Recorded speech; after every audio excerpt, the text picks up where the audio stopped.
गौ सेवा का फल एक प्रेरणादायक हिंदी कहानी। बहुत पुरानी बात है।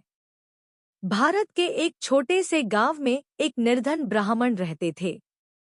उनका नाम था हरिदत्त। वे बहुत ही धर्मपरायण, शांत स्वभाव के और दयालु व्यक्ति थे। उनके पास कोई संपत्ति नहीं थी, बस एक छोटा सा घर और एक गाय, जिसे वे माता की तरह पूजते थे। हरिदत्त हर दिन सुबह उठकर सबसे पहले अपनी गाय की सेवा करते, उसे स्नान कराना, चारा देना, गौशाला को साफ करना और बड़े प्रेम से उसकी पूजा करना। गाय का दूध वे मंदिर में चढ़ाते और कुछ दूध बेचकर जो थोड़े पैसे मिलते, उसी से अपना गुजर बसर करते।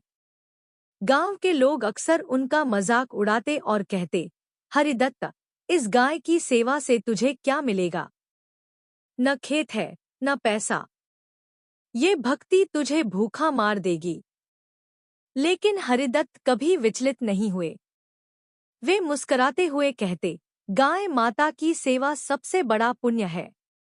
वे जो देंगी, वही मेरे भाग्य का फल होगा। एक दिन की चमत्कारी घटना। एक रात हरिदत्त ने सपना देखा। सपने में एक दिव्य महिला प्रकट हुई।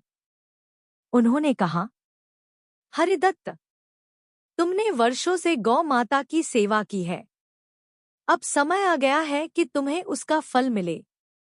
सुबह उठते ही हरिदत्त को अपनी गाय के गोबर में कुछ चमकती हुई चीज नजर आई। जब उन्होंने ध्यान से देखा तो वह एक सोने की मुद्रिका, अंगूठी थी। वे चकित रह गए, लेकिन उन्होंने उसे मंदिर में चढ़ा दिया। अगले दिन फिर गाय के गोबर में चांदी की एक मूर्ति मिली। धीरे धीरे यह रोज की बात हो गई। हरिदत्त अब अमीर हो गए, लेकिन उन्होंने अपना स्वभाव और सादगी नहीं बदली। उन्होंने उस धन का उपयोग गांव में गौशाला, मंदिर और विद्यालय बनवाने में किया। गांव वाले जो पहले उनका मजाक उड़ाते थे, अब उन्हें आदर से पूज्य मानने लगे। सीख, मोरल।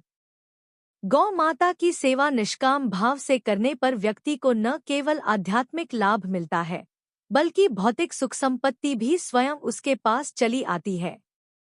गौ सेवा कोई साधारण कार्य नहीं, यह आत्मा की शुद्धि और पुण्य अर्जन का महान साधन है।